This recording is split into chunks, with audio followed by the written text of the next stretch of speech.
100. Michael Cohen isn't finished on Capitol Hill, not quite yet. He's set to appear tomorrow behind closed doors before the House Intelligence Committee, which now, of course, has a Democratic majority.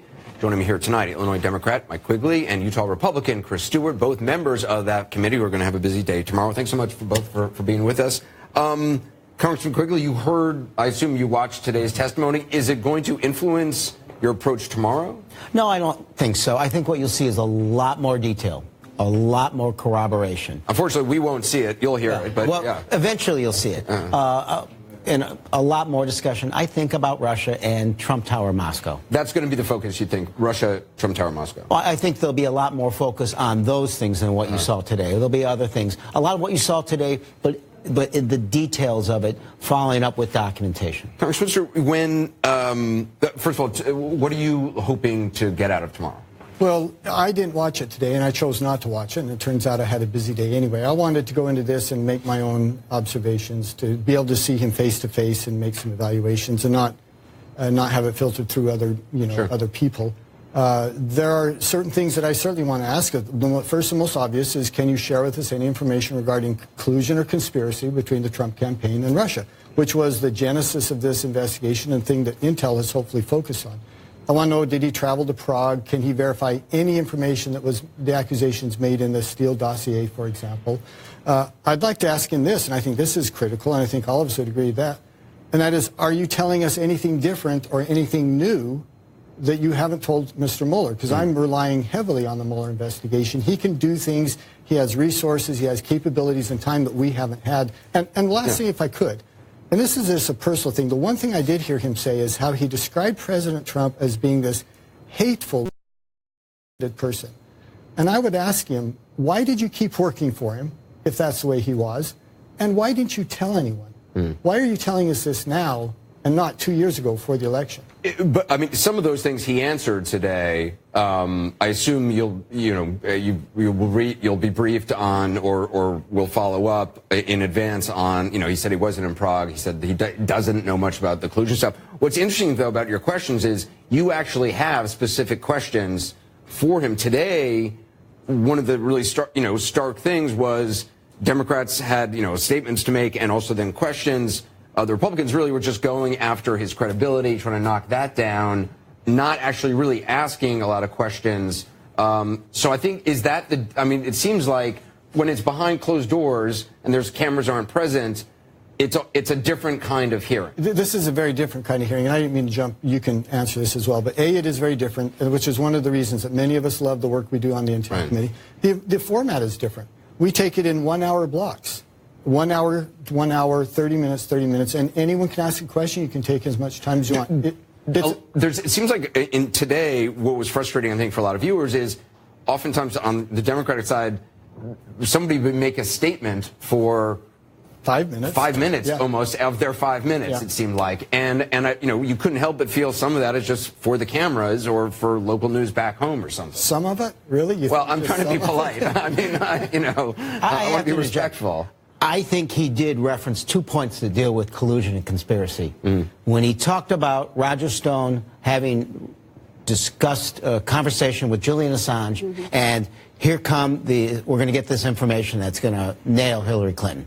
But that's Roger Stone saying he discussed. I mean, Roger Stone says a lot of things, doesn't mean it's true. But it's Cohen reference. Oh, but let's add the fact that Roger Stone said those too publicly, right? Mr. Podesta is next in the barrel. He bragged publicly in Florida about his relationship with Julian Assange. So I don't think you take one element of this investigation and believe it. And then he also referenced the discussions about the Sun referencing Don Jr.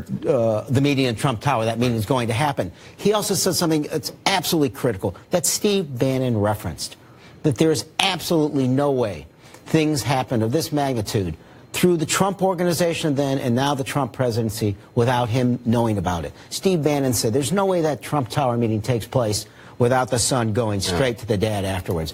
That's the thing I believe the most in his testimony. There's one thing I want to know that wasn't asked today, and I'm wondering if you're going to ask it or you're going to ask it. Are you going to ask whether Michael Cohen was offered a pardon? Oh, yeah, I'd be happy to ask that. Yeah, well, go ahead and then tell us. Pretty sure I can speculate on the answer on that. But I want to come back to what Mr. Quigley said, and this is the challenge we have. And we have, I think, a better opportunity to do that. And that is, you have to evaluate the entirety of the evidence. The fact that Mr. Cohen said it today does not make it true. Surely you know that. Right. Surely you know that the fact he said it today does not make it true. Especially given his past record. Given his past history. And you have to evaluate that against what we do know is true, what other witnesses have said, the other evidence that we have against that. And again, we have a much better opportunity to do that because we can do it in 1 hour blocks and compare transcripts before us, et cetera, that you just couldn't do today. Well, Congressman Quigley, do you have reason to believe that Michael Cohen knows more about those two incidents? For example, the conversations with Roger Stone about WikiLeaks and the Trump Tower meeting. I mean, do you have reason to believe that he actually has more concrete information about these things than he shared today? Well, we're going to find out. There's documentation that he's going to be sharing, communications that he had. So I anticipate that it'll be along those lines. I just want to add, I think testimony today accentuates and fits very well with what we have learned so far. If you took everything that we have seen and heard for over 2 years now in this investigation, the testimony today was even more believable because it fit in time and sequence. What happened just shortly after that discussion on he referenced today where he was on the phone with Roger Stone? What, 7 days later? He makes the pronouncement, Russians, if you're listening, let's go after those 30,000 emails. And you put it in concert with all the other testimony and witnesses we've had. It's starting to make sense. The puzzle's starting to fit. And it's one of collusion and conspiracy. Can I ask you, you both have been steeped in this investigation for some time. This is not the first witness you're going to hear. Do you think Donald Trump was a Russian asset? I believe that the President of the United States had one of two things taking place. Either he was compromised, and I believe it would be financially, or he was using, and this is maybe what's more scary, he was using his candidacy and the notion that he could become president to personally profit. And the greatest questions tomorrow in that mind will be about Trump Tower, Moscow. Because what was taking place, we now know that that deal was out there through the campaign. So while he's questioning the credibility of NATO, using Putin's talking points, and while he's seeking relief of sanctions for the Russians, he is pursuing a deal that required the relief from those sanctions that would profit him millions and millions of dollars. I think that's the question. Does that explain? Well, wait. Look, Mr. Quigley is a friend of mine. I respectfully disagree. I think if you think and are supposing, based especially on testimony today, that Mr. Trump was a Russian asset, I think you frankly have lost entire perspective on this. And I think the best evidence of that is, once again, I go to Mr. Mueller, who I've always supported, who I think is doing a professional job on this, and I ask you, what accusations has he made against any U.S. citizen and Russian collusion or Russian conspiracy? And the answer is zero. And I think anyone who would make that accusation saying this president is a Russian asset in a serious way has been so corrupted by their dislike for this president. And if I could, I have to come back to this point. Mr. Mueller has not made any accusations regarding this. And you can say, well, perhaps he was running to enrich himself. Well, A, it may not be a good idea. It's not a crime. And B, dozens of people have done it.